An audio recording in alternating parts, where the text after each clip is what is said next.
buenos días Vicente, Perlagil, hola, buenas noches doctor y chat. María Rodríguez, buenas noches doctor, saludos desde Ecuador. Esther, tu patrona, buenos días Esther, ¿qué tal? De Palomares, buenas noches, hola. María Rodríguez, con una situación de país difícil, pero con esperanza en días mejores. Sí, desde aquí seguimos las noticias de lo que está ocurriendo en Ecuador. Yo no soy muy aficionado a ver noticias, pero bueno, las noticias sobre todo relativas a Latinoamérica, a Hispanoamérica, prefiero decir yo, Ecuador, tengo muchos amigos ecuatorianos aquí en España, pues sigo bastante de cerca todos estos problemas que estáis atravesando. Esperemos que todas estas crisis que se producen sean para bien, ¿no? A veces ocurre que todos estos altercados, todos estos problemas, lo que son el comienzo de la solución. Al ver la situación tan difícil que hay, al final se decide tomar medidas y se solucionan los problemas. Esperamos que sea así, que todo sea para bien, que todo se solucione. Norma Sosa, hola, buenas noches, señor Antonio de Vicente. Guión Fandiño, buenas noches. Liliana Dinicio, buenas noches desde Argentina. Liliana, Miriam Luque, buenas noches. Ángela Carreño Pinto, buenas noches, doctor. Heidi Granados, buenas noches, doctor Don Vicente. Saludos desde Costa Rica, muy caliente por acá. Vivo en el sur del país. Tenemos las dos partes. Aquí estamos en pleno invierno. Tú estás ahí con todo el calorcito en Costa Rica. Me imagino que por lo que me indicas que el sur del país es más cálido que el norte o que la zona de costa. Pero bueno, de todas formas, estar en Costa Rica ya de por sí es un privilegio, o sea que tan mal no estás. Ciria Méndez, hola doctor, bendiciones, gracias por su sabiduría. Blanca García, buenas noches desde Mión. Blanca García a México. Setawi, buenos días. Don Antonio de Vicente, hola, ¿qué tal? Gloria Márquez, buenas noches, saludos desde California. Leticia Servín, hola, buenas noches desde México, saludos. Setawi, un gusto escucharlo, muchas gracias. Igualmente para mí un gusto que estéis ahí. Lo dejaré de fondo hasta que me entre sueño, ya que hoy no he pegado siesta por la siesta que he echado esta tarde. No he pegado ojo, entiendo, por la siesta que he echado esta tarde. Alberto Rengifo, saludos desde Palm Beach, mira qué bien, en Florida. Jessica de la Cruz, saludos desde Guatemala. Bueno amigos, contaros una buena noticia, una gran noticia, que nuestro siguiente libro ya está a la venta, ya podéis encontrar el libro, es Toma las riendas de tu corazón. Es un libro que trata sobre el control emocional, sobre cómo podemos controlar nuestras emociones en muy diferentes circunstancias, ya en nuestras relaciones amorosas, cómo podemos tener un poco de control sobre lo que sentimos, pero también en esas circunstancias adversas de la vida, cuando sentimos ansiedad, cuando sentimos depresión, cuando sentimos que algunos problemas nos dominan o nos controlan y no somos capaces de poner orden en nuestra vida. Ahí es muy importante el control emocional, el saber manejar nuestras emociones. Pues bueno, hemos dedicado un libro que fundamentalmente trata de técnicas de control emocional. Hemos puesto muchas técnicas de control emocional, ahora ya no recuerdo cuántas, pero muchísimas técnicas de control emocional. Entonces, todos aquellos que queráis tener un poco más de templanza, que queráis manejar mejor todo este mundo de las emociones, sabed que ya tenéis a la venta en Amazon el libro Toma el control de tus emociones. No, Toma las riendas de tu corazón. Toma las riendas de tu corazón. Ese es el título. Le hemos puesto un título así un poco romántico. Toma las riendas de tu corazón, para que aquellos que queráis dar ese paso en vuestra vida de manejar vuestras emociones podáis hacerlo. Todavía no tengo el libro aquí, sé que ya se ha editado, hoy haremos el pedido de los ejemplares para el autor, así que en unos días ya lo tendremos aquí. Recordaros que también tenemos a la venta en Amazon la piedra gris, que es la técnica para relacionarse con un narcisista cuando no nos queda otro remedio. ¿Cómo se lo explico al corazón para superar esas dificultades, esos momentos difíciles después de haberse alejado del narcisista para poder recuperar tu vida? También esto se puede aplicar a cualquier persona que no tenga problemas tóxicos, pero sí que quiera dar un cambio a su vida, que quiera rehacer su vida, que quiera darle sentido, que quiera llenar de contenido su vida, que quiera mejorar su autoestima. También es recomendable este libro, ¿Cómo se lo explico al corazón? Deja de sufrir, que hasta ahora era nuestro último libro, que trata del sufrimiento en general, de ese sufrimiento que tienen las personas que padecen depresión, que padecen angustia, que padecen algún tipo de discriminación, que cualquier situación en la vida que nos provoque sufrimiento. Este libro trata en general del sufrimiento y de cómo hacerle frente. La dependencia emocional, que es ese problema que sufren todas las personas que caen en relaciones tóxicas. Generalmente la mayoría sufre de dependencia emocional. Aquí explicamos lo que es la dependencia emocional y cómo hacerle frente. El contacto cero, que es el libro que más hemos vendido siempre, que trata de cómo romper definitivamente con el narcisista, de la técnica que permite romper definitivamente con el narcisista. ¿Cómo reconocer al narcisista? Para resolver todas esas preguntas que tantas veces me hacéis de cómo identifico a esta persona, cómo sé si es o no es narcisista, cómo sé si eso no es psicópata, cómo sé si eso no es sociópata, qué se diferencia de cada uno. Bueno, La madre narcisista ha sido el superventas en un montón de meses, es un libro que ha gustado mucho a todo el mundo, se sigue vendiendo muy bien, explica qué es la madre narcisista, por qué causa esos trastornos tan tremendos.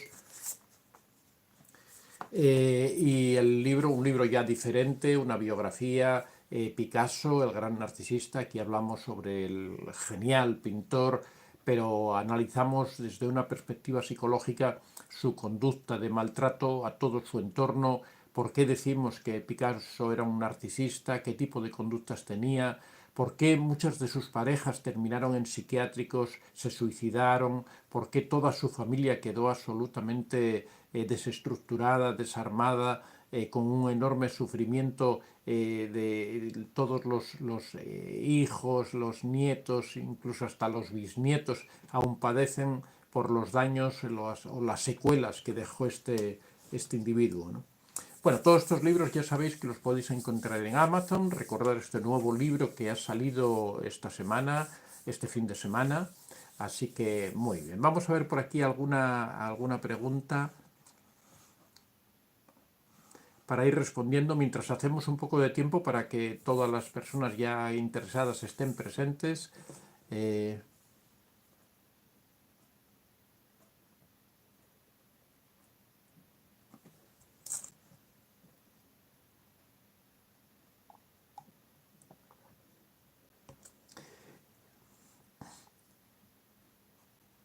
Jessica de la Cruz, hola, buenos días. Tawi, si es que el autocorrector me va mal. John Fandiño, conectado desde Bogotá, Colombia. Yadira, Oriel, gracias desde México. Alberto Rengifo, ¿cómo decirle no a una madre narcisista que tiene 70 años y toda la vida ha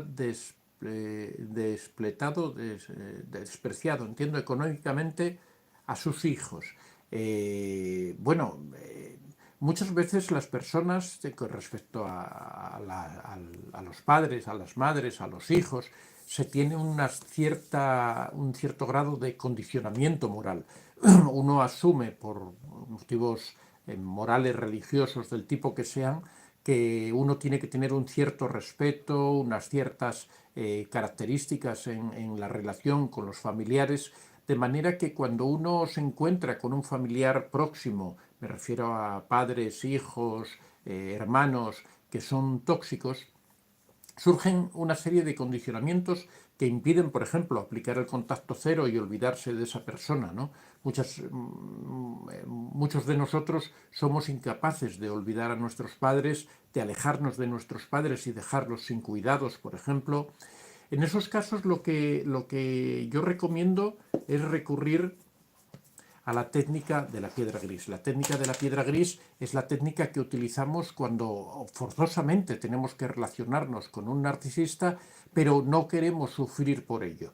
Si tú tienes una madre narcisista, no quieres aplicarle contacto cero y alejarte definitivamente de tu madre y dejarla ahí, que tu madre es mayor, ya posiblemente tenga algún problema, no se vale por sí misma, bueno, la razón que sea, pero tú quieres seguir en contacto con ella, pero a su vez no quieres sufrir, no quieres tener que sufrir cada día su narcisismo, la técnica a aplicar es la piedra gris.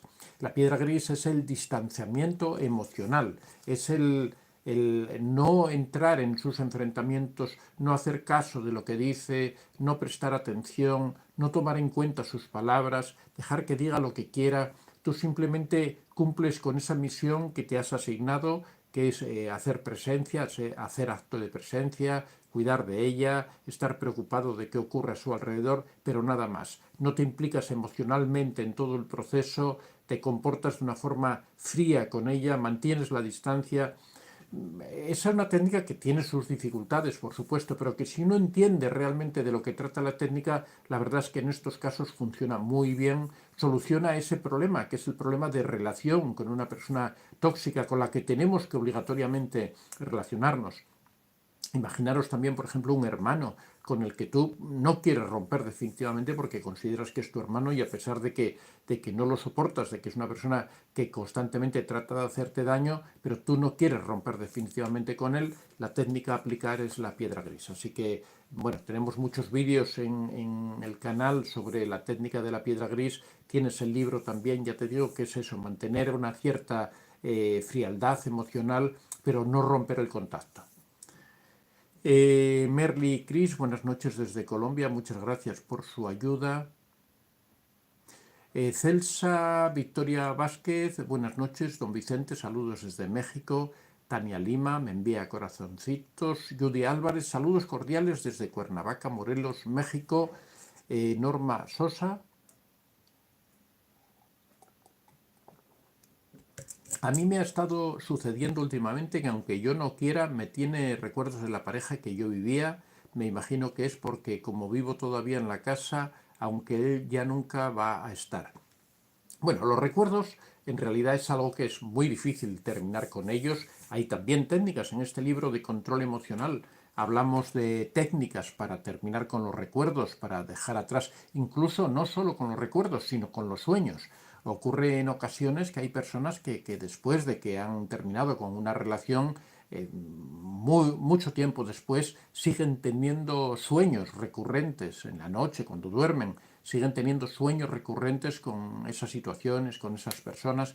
Bueno, también hay técnicas para terminar con esos sueños, hay técnicas para terminar con los recuerdos, pero en principio el mejor sistema para enterrar esos recuerdos, para que no te vengan constantemente a la cabeza, pues es el llenar nuestra vida de nuevas actividades, de nuevas emociones, de nuevas situaciones que vayan ocupando ese lugar que tienen esos recuerdos en nuestra mente.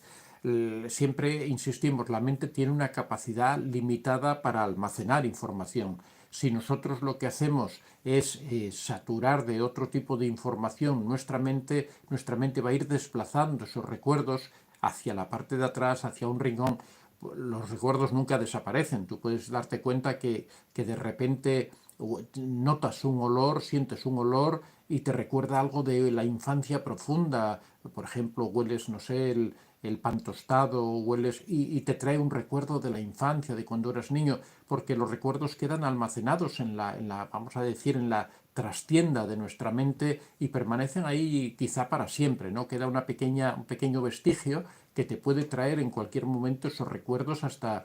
Yo, por ejemplo, tengo recuerdos hasta de cuando tenía 2 o 3 años, ¿no? De repente hay cosas que me vienen, son como flash y me traen esas por ejemplo, en España a mí la colonia Nenuco es una colonia que normalmente todavía hoy día se pone a los niños, ¿no? Es una colonia de niños que en España fue muy clásica, especialmente cuando yo era niño en mi época. Entonces, cuando yo huelo esa colonia, voy por la calle y de repente veo a un niño o también alguna persona adulta que se la pone, ¿no? Y huelo esa colonia, a mí me trae recuerdos a mi primera infancia, hace 60 años, ¿no? O sea, ya digo bastante.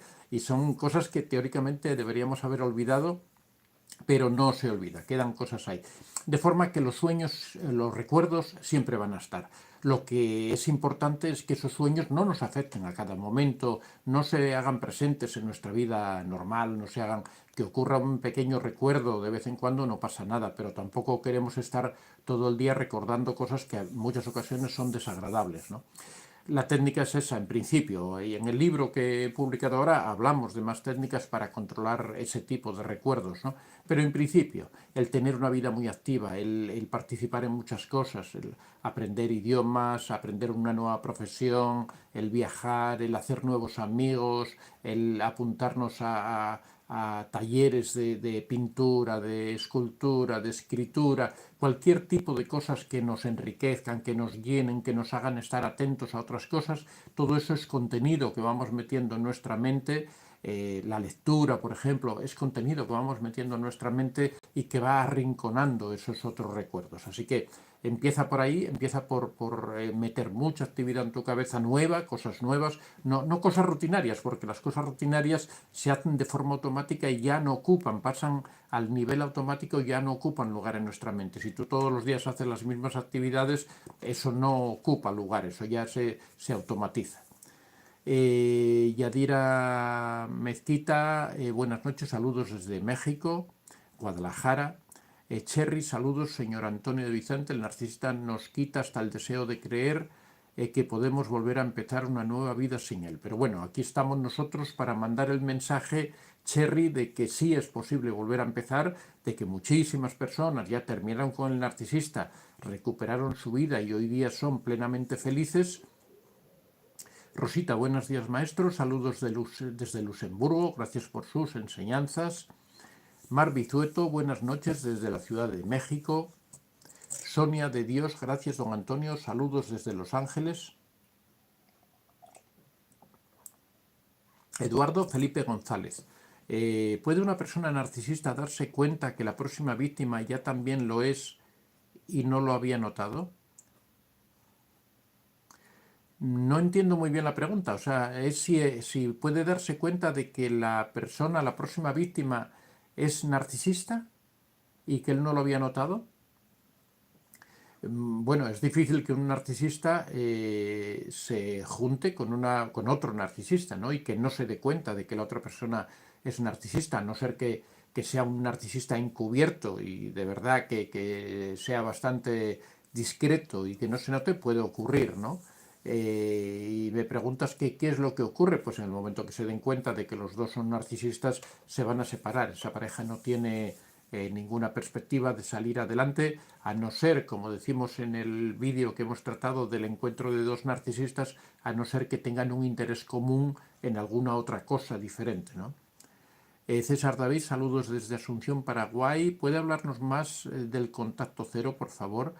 Bueno, hemos tratado los dos últimos vídeos, hemos hablado del contacto cero, así que te recomiendo, de todas formas tenemos el libro del contacto cero que lo puedes encontrar en Amazon, en donde tratamos en profundidad esta técnica.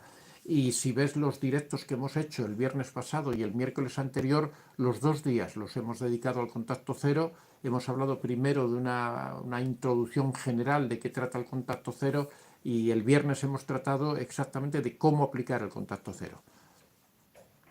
Heidi Granados, ¿un narcisista ama a Dios y tiene algún tipo de convivencia con Dios o cuál es la relación?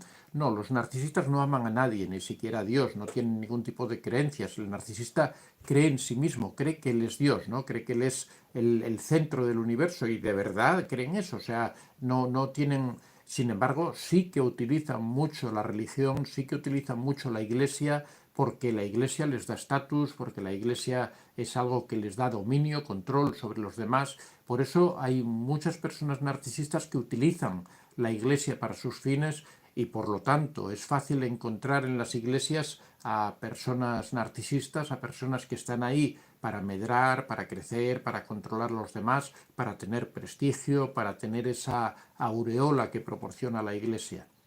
Gaby HL, hola, qué gusto acudir al vídeo. Una pregunta, ¿por qué los narcisistas hablan de moral y hacen siempre lo contrario? Porque los narcisistas siempre interpretan que hay una moral especial para ellos. Creen que ellos tienen unas reglas especiales, que las reglas normales que aplican para las otras personas, para ellos no aplican. Esa es la razón por la que, a pesar de que ellos hablan de moral, que tratan de moralizar a los demás, después cuando se trata de sus acciones, ahí lo que cuenta es esa moral especial que ellos tienen, en donde ellos tienen derecho a hacer lo que les dé la gana y los demás, sin embargo, tienen que someterse y estar por debajo de las reglas generales, ¿no?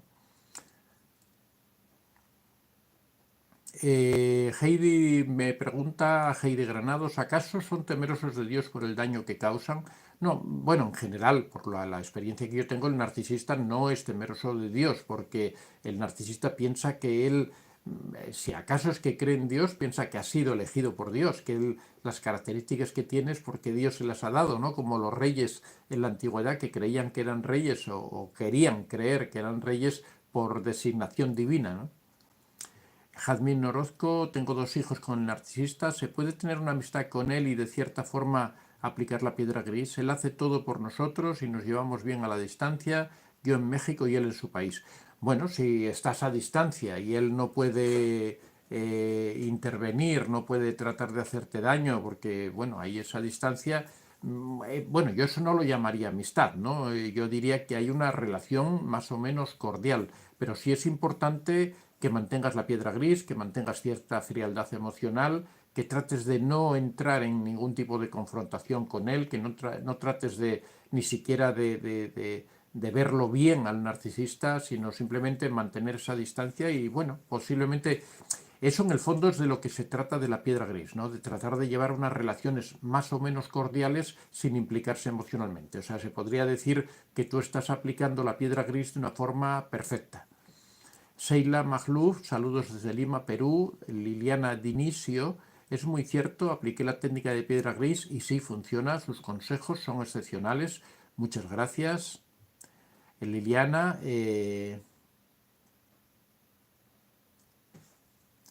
María Magdalena Déciga Álvarez, saludos desde México, gracias por su aportación a los que estamos en vías de recuperación de los narcisos y otras alimañas. Soledad Teresa Cabero Rodríguez, saludos desde Perú. María Rodríguez, doctor, por favor, técnica de piedra gris puede ser usada indefinidamente. Mi caso es con el padre de mis hijos y ex esposo, gracias. Sí, puede ser aplicada indefinidamente siempre y cuando sea con una persona que no está presente de forma continua. Si dices que es el caso de que es tu ex esposo, se supone que él vive en otro lugar, se supone que no lo ves todos los días, entonces sí se puede aplicar indefinidamente porque solo lo aplicas cuando estás en relación con él, con lo cual el resto de tu vida no tienes por qué tener esa frialdad emocional, no tienes por qué tener esa distancia. De hecho, deberías tratar de, en el resto de tu vida, tratar de sacar toda tu emocionalidad y ser realmente como tú eres, especialmente con tus hijos si convives con ellos, ¿no? Solamente tienes que utilizar la piedra gris cuando tienes que encontrarte con el narcisista y tienes que tratar que los encuentros con el narcisista sean los menos posibles para que no te provoque desgaste. Los imprescindibles, los necesarios, pero no más. Norma Sosa, gracias por su consejo, lo pondré en práctica. A mí lo que me gusta mucho es armar rompecabezas, dibujar y pintar cualquier actividad que hagamos, pero especialmente actividades nuevas. Hay que también, está muy bien eso, profundiza en el dibujo, en la pintura, en las artes en general y eso te va a ayudar mucho. Aparte, el hecho de armar rompecabezas, de dibujar, de dedicarse a artes, también actúa como un elemento de relajación, proporciona tranquilidad, proporciona concentración. Lorda Pou, buenos días doctor, buena semana para todos, muchas gracias, igualmente Lorda, desde Barcelona. Eduardo Felipe González, gracias maestro. Guión Fandiño, actualmente vivo con mi pareja, tenemos un hijo en común y ella siempre me ha manipulado con mi hijo. Bueno, tienes que tratar de manejar esa manipulación. Quizá deberías desarrollar un poco, trabajar un poco tu asertividad para evitar esa manipulación. Es posible que sea un caso, por lo que explicas, un caso leve de narcisismo o simplemente que estás con una persona manipuladora, ¿no? Pero en esas circunstancias, si por lo que sea quieres mantener esa relación, deberías tratar de frenar esa manipulación, ese chantaje emocional, ¿no? Porque cuando se utiliza a un hijo de por medio, en realidad estamos hablando de un chantaje emocional. Yadira Oriel, no he podido superar del todo al narcisista, me diagnosticaron trastorno límite de la personalidad. Bueno, tienes que trabajar, acude a algún psicólogo en la medida en que trabajes en este trastorno que sufres, vas a mejorar y quizá con eso pueda ayudarte a superar al narcisista. De todas formas, independientemente de tu situación personal, el hecho de los mismos consejos que dábamos anteriormente, de empezar actividades nuevas, de hacer nuevos amigos, de dedicarse a actividades artísticas, de hacer cosas que nos tengan la mente ocupada, independientemente de cualquier circunstancia, te van a ayudar a ir superando al narcisista.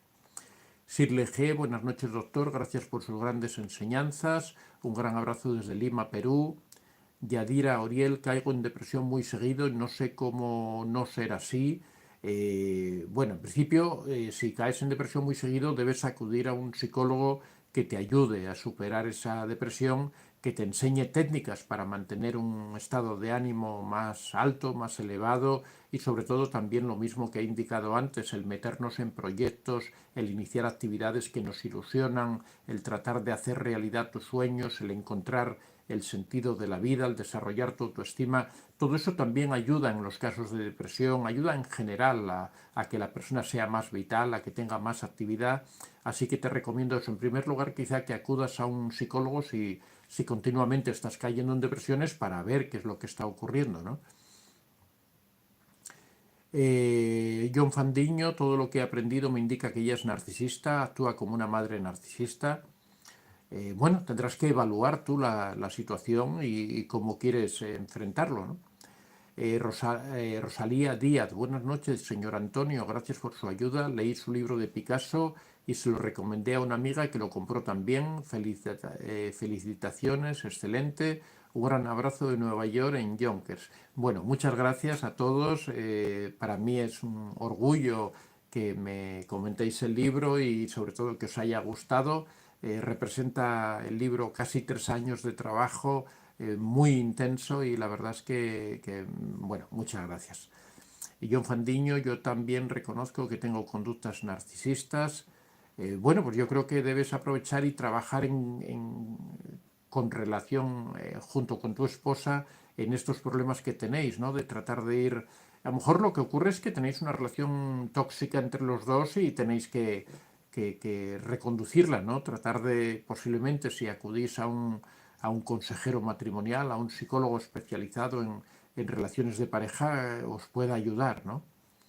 Yadira Oriel, me cuesta trabajo entender que no va a cambiar, que son personas enfermas, que no enfermas, creo que me volví narcisista.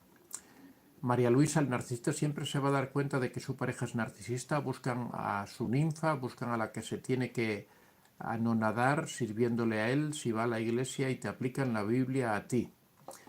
Margarita Villalpando, buenas noches doctor, saludos desde Tijuana, Baja California, México, aquí presente. Hola Margarita. Michael Kelly, feliz semana. ¿Puedo dar de regalo, cómo se lo explico al corazón, a alguien que está pasando lo malo tóxico? Sí, por supuesto que sí. El libro le va a ayudar mucho. Es un libro muy indicado para esas personas que están atravesando situaciones difíciles y que quieren salir de ellas. María Luisa está con el sacerdote y todas las personas lo ponen a uno mal, lo dejan a uno de hablar de otras personas y uno no sabe por qué ellos ya le pusieron contra uno. Ellen 89, saludos desde Los Ángeles, doctor. ¿Por qué el silencio de la víctima? ¿Por qué?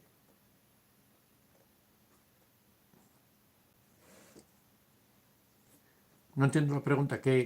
Cuando el silencio de la víctima que sufre el narcisista, Es que no entiendo muy bien. Si es por el silencio del narcisista con lo que sufre la víctima, no lo entiendo. Gracias. Maestro, usted me ha ayudado muchísimo, dice Marisol Méndez.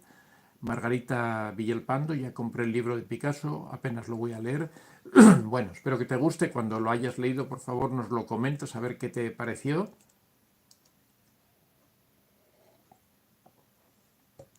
Setawi, a mí el clásico que más me enfurece es cuando provocan y cuando les plantas cara, se hacen las víctimas e incluso te acusan de cosas graves para vengarse ya del todo, unos manipuladores del mal.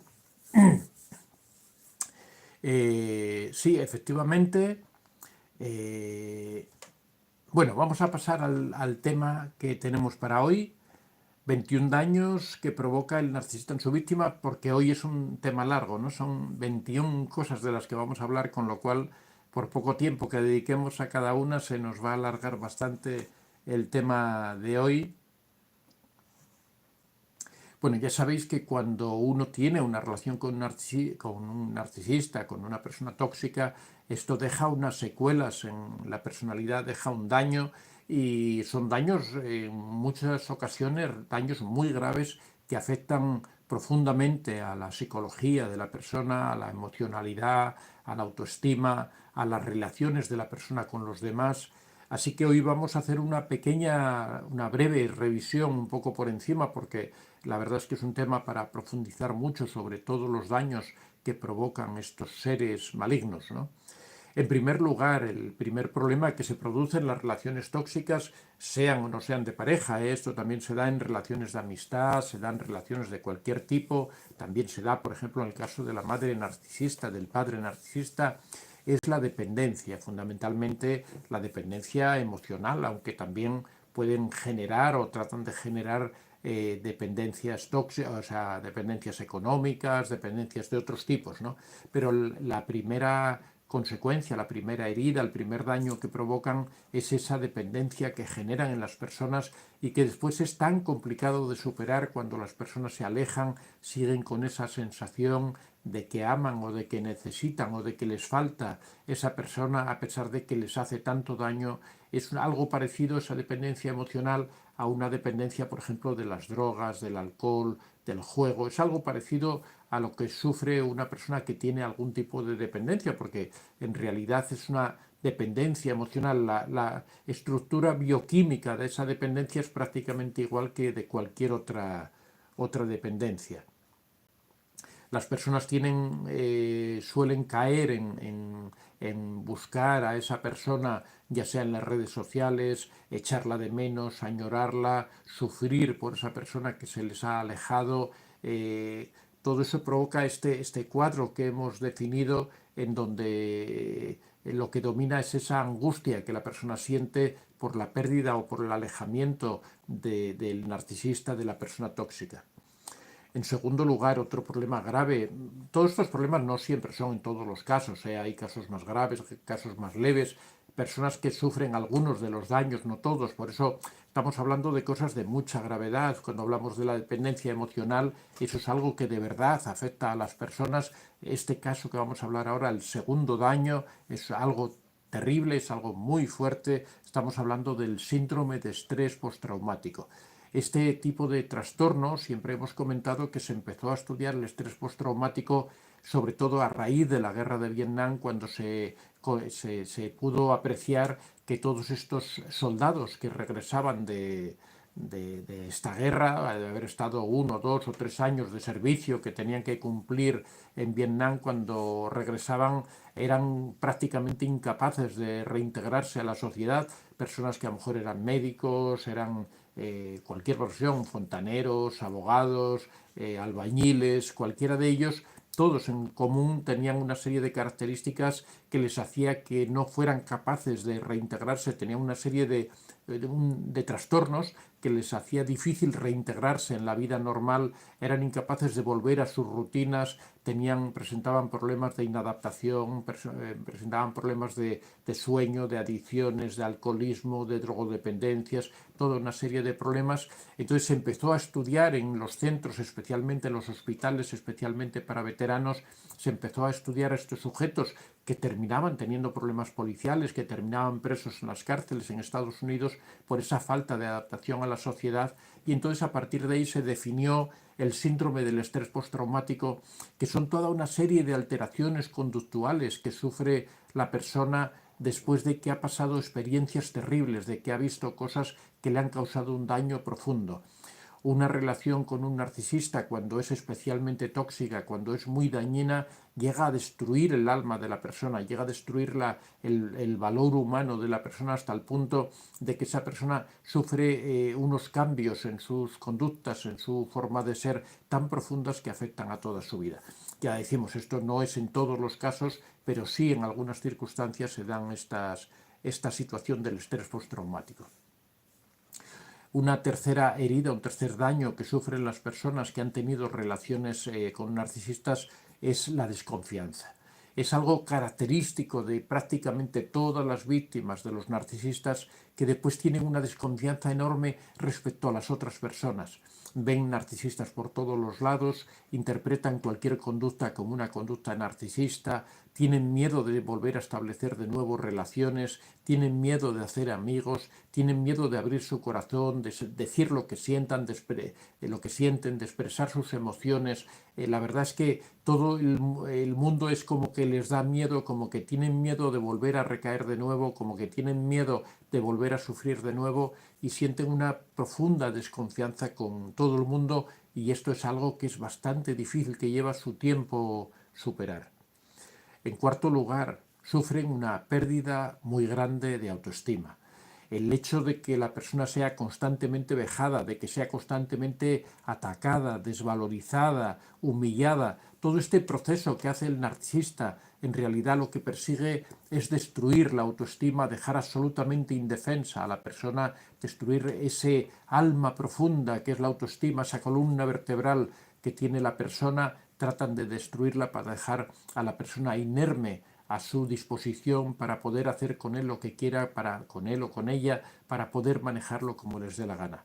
Precisamente por eso hemos creado este taller de autoestima que está funcionando, que hay tantas personas apuntadas en él, este taller de autoestima que está especialmente indicado para personas que han experimentado, que han vivido en relaciones tóxicas, que trata precisamente de recuperar esa autoestima que se ha perdido, que trata de comprender qué es ese cataclismo que ha ocurrido en la persona y de cómo puede salir adelante, cómo puede salir fortalecida de una experiencia tan terrible como esta.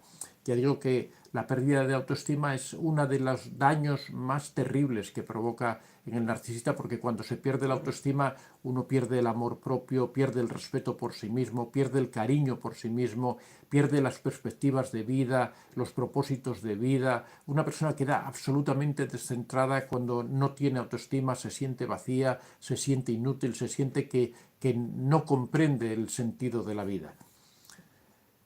En quinto lugar, otra de las secuelas que permanecen en las personas que han tenido relaciones tóxicas con narcisistas, con psicópatas, son los pensamientos obsesivos.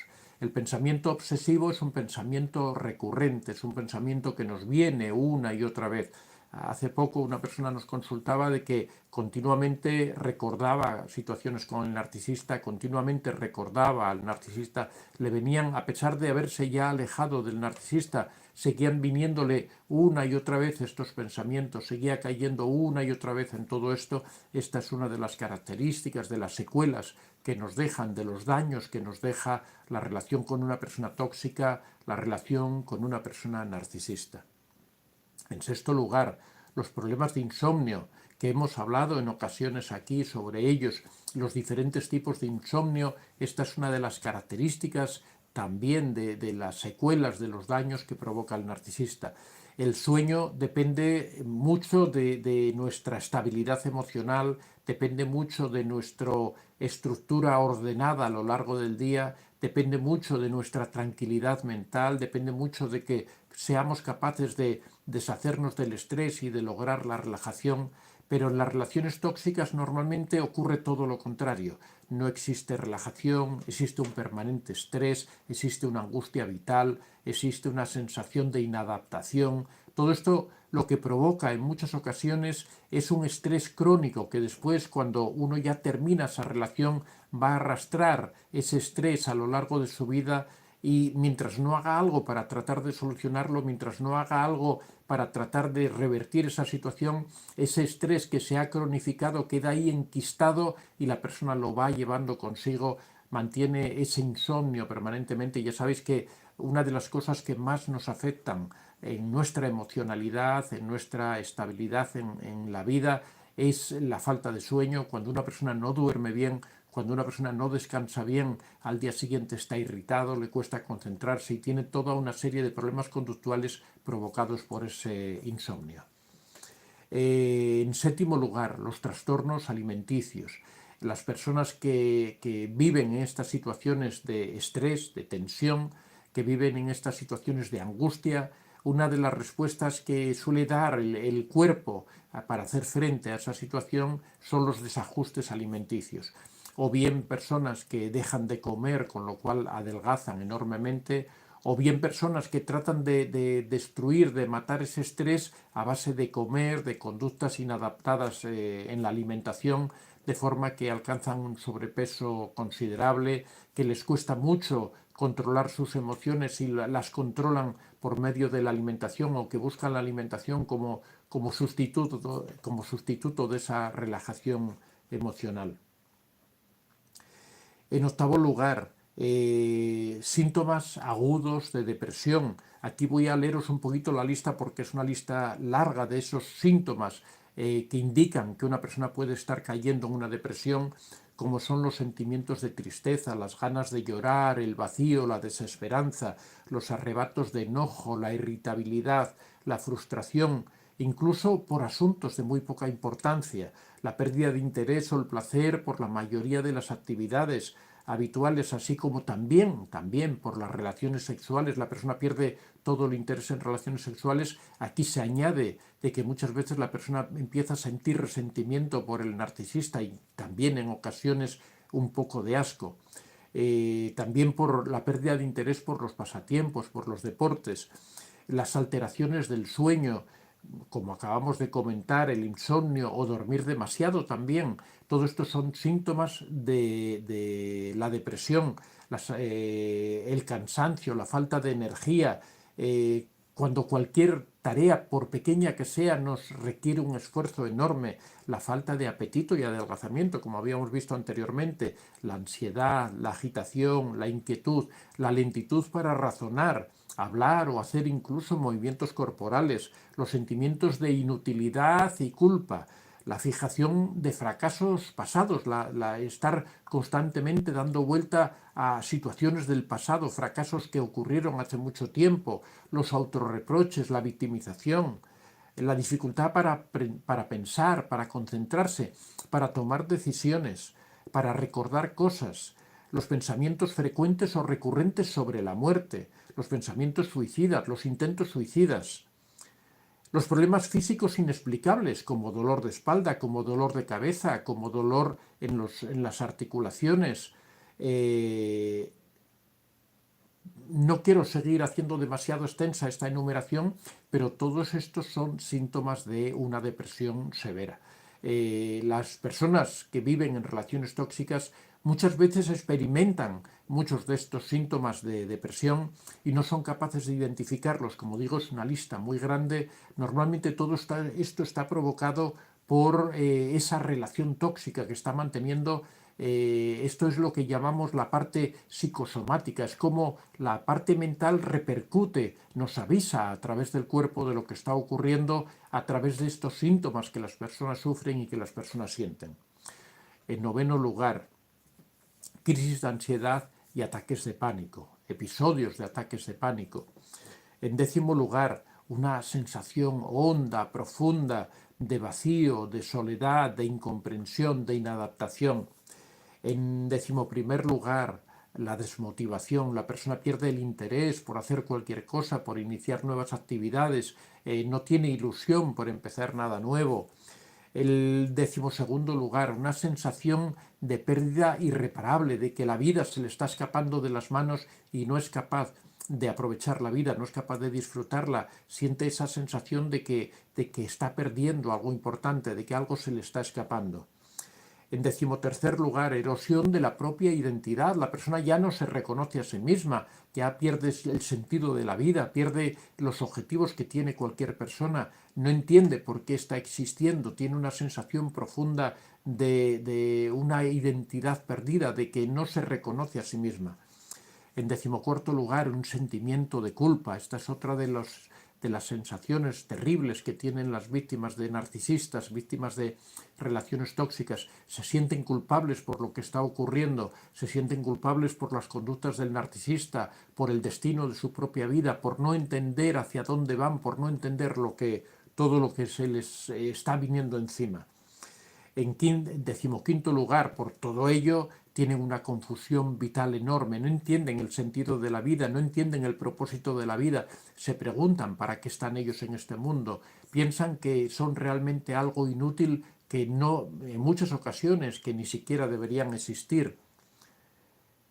En 16º lugar, otro de los graves daños que sufre la víctima es el síndrome de indefensión aprendida. Esto ya lo hemos explicado en otras ocasiones, en qué consiste cuando la persona realmente renuncia a defenderse, cuando la persona renuncia a luchar por su vida, cuando la persona dice ya no quiero pelear más, ya no quiero, haz conmigo lo que quieras, no quiero continuar en esta pelea. Hemos explicado ya en otras ocasiones cómo se desarrolló esta investigación sobre lo que es la indefensión aprendida a través de animales a los que se les daban descargas eléctricas.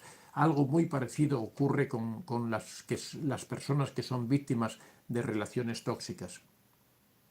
La disonancia cognitiva de la que hemos hablado en tantas ocasiones, esa desadaptación, esa falta de congruencia entre la imagen que nosotros tenemos de lo que es el narcisista, de lo que era, de lo que hemos conocido, con lo que es su conducta diaria, lo que es su conducta habitual de maltrato, de humillación, de vejación, de desvalorización. Esa incongruencia produce un choque en nuestra mente que tratamos de justificar o que tratamos de validar justificando al narcisista en todas sus conductas, creyendo que eso va a cambiar, creyendo que es una situación temporal, que es una situación que no tiene importancia o que somos nosotros los culpables, los responsables de que eso esté ocurriendo. En 18º lugar, dificultades enormes para concentrarse, ya sea en el trabajo, en los estudios, en la vida diaria. Van a hacer la compra y se les olvida lo que tienen que comprar, van a hacer un encargo, cualquier cosa y se les olvida, tratan de estudiar, por ejemplo, quienes son estudiantes y no son capaces de concentrarse en lo que tienen que hacer, en su trabajo constantemente están despistados, muchas tareas las hacen mal porque son incapaces de centrarse en esa tarea que tienen que hacer. En 19º lugar, tienen ideas de suicidio. No quiere decir que siempre las lleven a cabo o que las lleven a cabo. Lo que sí quiere decir es que de vez en cuando esas ideas rondan su cabeza, de vez en cuando lo ven como una posible solución para salir de esa destrucción total en la que están viviendo, de ese mundo oscuro en el que se están metiendo, de esa cueva de la que creen que no pueden salir. En 20º lugar, la habilidad emocional. La habilidad significa debilidad, significa que se tienen cambios de humor constantes, que se siente rabia, que se siente enojo, que se siente odio, tristeza e impotencia, pero también en algunas ocasiones, cuando al narcisista le interesa, por ese refuerzo intermitente que provoca, también uno siente placer, siente gozo, siente alegría, pero todo ese sentimiento está enturbiado porque realmente es provocado intencionadamente por el narcisista para incrementar la dependencia emocional. Eso hace que el carácter de estas personas cambie cada poco, que no sepan realmente ni siquiera lo que están sintiendo. Y en 21º lugar, dificultades para experimentar la alegría, la inspiración, la creatividad. La persona pierde el interés por todas esas cosas que antiguamente le interesaban. Cuando una persona se pone, por ejemplo, una persona que está sufriendo una relación tóxica, dice voy a tratar de pintar, resulta que no sabe qué pintar, pierde la imaginación, pierde la creatividad, se ponen a tocar un instrumento de música y a pesar de que posiblemente sepan tocarlo, no suena bien, no son capaces de crear nada, se ponen a escribir, por ejemplo, les cuesta escribir, les cuesta hilar porque también les falla la concentración, les cuesta expresar aquello que sienten, esas dificultades para trasladar al exterior la emocionalidad que sienten. Bueno, hasta aquí hemos visto esas 21 heridas, 21 daños que provoca una relación tóxica. Hay más daños, por supuesto, hay más cosas. Seguramente vosotros en vuestra vida diaria me podríais explicar muchos más daños. No quiero alargar más porque ya se nos va el tiempo, pero la verdad es que las personas que experimentan estas relaciones tóxicas sufren de tal manera, se destruye de tal manera la vida. Ya digo, al principio, no en todos los casos se dan todas estas circunstancias. Habrá personas que experimenten unos, habrá personas que experimenten otros. Solo aquellas personas que lleguen a situaciones realmente muy graves de destrucción personal pueden decir que tienen la mayoría de estos rasgos, ¿no? El mensaje que hay que enviar es un mensaje de positivo, un mensaje de confianza, que de estas situaciones, de estas experiencias tan terribles se sale, que hay que dar ese paso, hay que aplicar el contacto cero, o en el caso de que te hayan descartado, también tienes la opción de volver a recuperarte, de volver a salir adelante. Hay que pedir ayuda, no hay que tener miedo a pedir ayuda, acudir a algún buen amigo, acudir a un psicólogo, a un profesional, a un familiar, a alguien por el que sintamos aprecio y que sienta aprecio por nosotros para que nos ayude, para que nos dé ilusión, para que nos dé esperanza y por supuesto que se puede salir. También tenéis este canal, me tenéis a mí para aquellas personas que necesiten cualquier tipo de estímulo, cualquier tipo de palabra de ánimo, de consejo, de orientación para salir adelante. Bueno, vamos a pasar al chat para terminar de responder.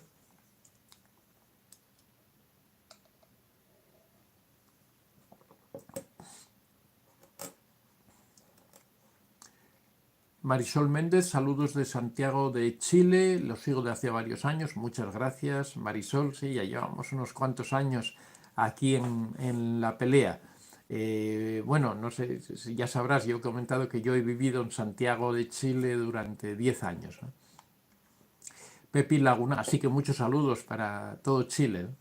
Pepi Laguna Usero, buenos días Antonio, muchas gracias por sus consejos matutinos para los que trabajamos, un abrazo amigo desde Madrid, muchas gracias Pepi.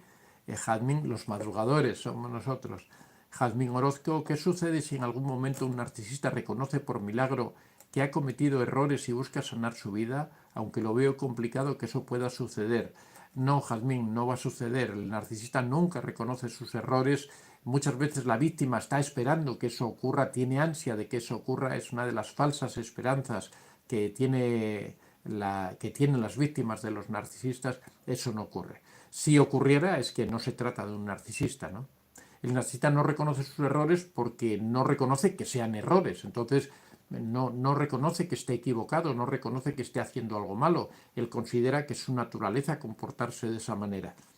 Juan Napolitano, saludos. Las personas que pasan por abusos se pueden convertir en empáticos oscuros. No, no tiene por qué, porque es la empatía oscura es una empatía instrumental. Se supone que las personas que pasan por abusos seguramente sean personas muy empáticas, ¿no? Ya tienen empatía. El empático oscuro es la empatía oscura es esa empatía que se inventa, es esa empatía que se crea para aparentar que se tiene empatía. Eso es más propio de narcisistas, de psicópatas. Quizá te refieres a algún otro tipo de... Sergio García Martínez, buenas. Silvia Amor, hola, buenas noches, muchas gracias. Helen, cuando la víctima lo ignora y le aplica el silencio. Bueno, o sea, ahora ya entiendo, tú te refieres a que la víctima puede ignorar al narcisista. Bueno, el narcisista puede entenderlo como una afrenta, como un enfrentamiento en contra de él y puede responder con otro tipo de manipulaciones y con otro tipo de daños. Siempre decimos, bueno, también en alguna forma el ignorarlo, el ignorar al narcisista es en alguna forma una de las cosas que se hace cuando se aplica la técnica de la piedra gris. Pero ya decimos siempre que la técnica de la piedra gris tiene en parte estos inconvenientes de que cuando ocurre eso normalmente provoca una reacción en el narcisista que puede ser una reacción en contra, puede ser una reacción violenta emocionalmente, de querer causar más daño aún en la víctima, de querer humillarla más, de querer destruir ese silencio que se trata de provocar artificialmente. Por eso siempre decimos que la técnica de la piedra gris no es una técnica para aplicar así en general cuando uno tiene una vida con un narcisista, porque no se puede sostener eso en el tiempo. Solo es una técnica útil cuando una persona puede distanciarse del narcisista o cuando va a aplicar el contacto cero y lo que quiere es un poco de distancia para poder preparar todas sus cosas, pues ahí puede funcionar cuando se va a usar durante un periodo breve de tiempo de 1 o 2 meses. La técnica de la piedra gris, como explicamos anteriormente, solo se puede aplicar durante largo tiempo cuando no vives con el narcisista, cuando no convives con él a diario, cuando solo te encuentras ocasionalmente, por ejemplo, cuando uno tiene una madre narcisista con la que no vive, con la que ve ocasionalmente, a la que tiene que acudir para ver cómo está, cuando se tiene un hermano narcisista que no se ve a diario, cuando se tiene un vecino narcisista con el que no se relaciona uno a diario, cuando no existe un contacto permanente. Si existe un contacto permanente, se puede aplicar la técnica de la piedra gris, pero no durante mucho tiempo. No se puede mantener esa situación durante un tiempo prolongado. Setawi, mientras me estaba duchando, estaba escuchando, por eso no hice ninguna pregunta. No te preocupes, Setawi, sabemos que estás ahí. Lidia Rebeca Escobar, ¿cómo puede una persona que ha sido maltratada por un narcisista y lo sabe e igual lo extraña? Sí, por supuesto que lo extraña porque eso es la dependencia emocional. Ahí yo te recomendaría que leyeras mi libro La dependencia emocional en el que vas a entender exactamente en qué consiste. Bueno, ya hemos explicado antes que es uno de los daños de los que hemos hablado hoy, la dependencia emocional que sufren las víctimas de narcisistas, de personas tóxicas. Y esa es la razón esencial por la que una persona, a pesar de que sabe que está siendo maltratada, siente esa necesidad de estar con la persona, lo extraña, lo echa de menos. María Rodríguez, cuando falla la piedra gris, es por esos recuerdos buenos que surgen de repente. ¿Es eso, doctor, la disonancia cognitiva? ¿Es una secuela, tal vez, doctor? Sí, la disonancia cognitiva es uno de los problemas que surge en la persona. La disonancia cognitiva es esa incongruencia, es cómo se solventa la incongruencia que se produce cuando nosotros tenemos una imagen buena del narcisista, pero nos damos cuenta de que su conducta no es la misma que su imagen, ¿no? Eso nos provoca una incongruencia en nuestra mente, una inconsistencia. La mente trata de evitar esas cosas que no entiende. No podemos entender que algo es blanco, pero a su vez es negro, ¿no? De la misma forma, no podemos entender que el narcisista sea una buena persona cuando estamos viendo que es una mala persona. Entonces, la disonancia cognitiva es que nuestra mente busca cómo cuadrar eso tratando de explicarlo. Y para eso lo que hace es que empieza a inventar disculpas, empieza a suponer que lo que ocurre es que la persona está nerviosa, que realmente no es malo, pero tiene problemas económicos, que realmente puede ser nuestra culpa, somos nosotros los que provocamos esa conducta, porque el narcisista es una bellísima persona, pero seguramente nosotros no sabemos entenderlo. Esa es la disonancia cognitiva, son esas explicaciones o cómo rompemos esa disonancia cognitiva, son esas explicaciones que damos para justificar lo que está ocurriendo. María Luisa, si hace mucho daño, cuesta darse cuenta, solamente fue utilizada todos los años de matrimonio, nunca la amaron.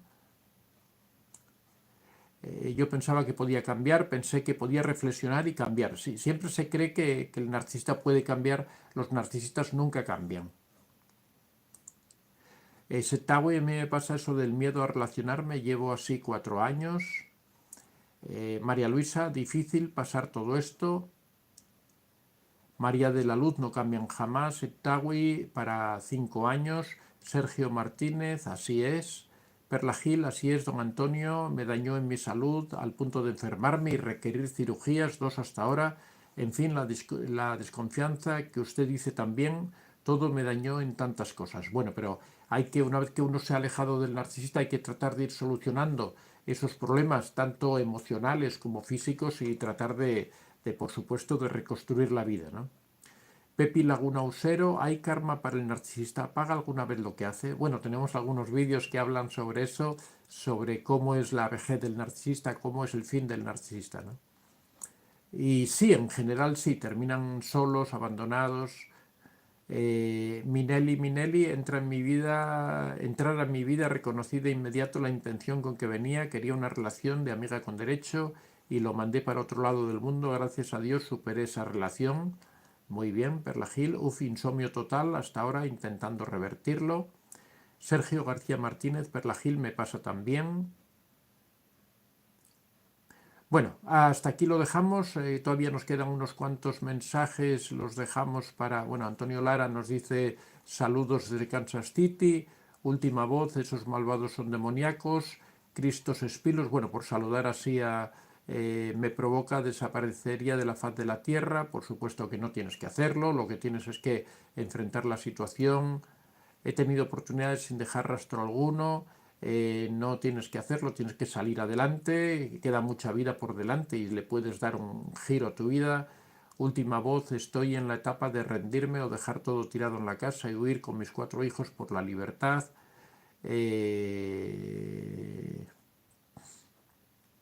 Brasilia Loar, buenos días. Margarita Villalpando, muchas gracias por sus palabras. Elena Cardona, tenemos una hija en común. De ti depende todo. Creo que hoy en día muchos poseen características narcisistas. María Magdalena Décima, me sucede que ante la disonancia cognitiva agradezco no saber nada de él. Lidia Borrás, saludos desde México. Bueno amigos, muchas gracias, ya nos hemos excedido de tiempo. Recordad que tenemos la inscripción al taller de autoestima, ya el cupo de enero está completo, las personas que se incorporen ya va a ser para el mes de febrero. Estamos recibiendo inscripciones, o sea, solicitudes de información. Aquellas personas que quieran información sobre el taller de autoestima tienen que dirigirse a antoniodevicente24@gmail.com. Simplemente tomamos sus datos para preinscribirlos, les vamos mandando información y a final de mes deciden si quieren hacer el taller o no quieren hacerlo. Así que todas aquellas personas que quieran saber del taller de autoestima, especialmente indicado para personas que han salido de relaciones tóxicas, pueden dirigirse a este correo que he señalado, antoniodevicente24@gmail.com. También recordaros que ha salido un nuevo libro, Toma las riendas de tu corazón, que hablamos sobre técnicas de control emocional, de cómo controlar nuestras emociones, de cómo ser dueños de nuestros sentimientos. Así que nada, os animo a que aquellas personas interesadas lo compréis, a aquellas personas que queráis hacer el consumo, el taller de autoestima, que no lo dejéis para más adelante. Suele haber muchas solicitudes, se llenan los cupos cada mes. Esta va a ser como la 5ª o la 6ª edición que hacemos del taller. Ya lo han realizado varios cientos de personas, casi ya estamos llegando a las 1000 personas que lo han realizado. Así que nada, mucho ánimo, que lo paséis muy bien, que tengáis muy buena semana. Nos vemos el miércoles a las 5:30 de la mañana, hora española. Muchas gracias a todos y que seáis muy felices.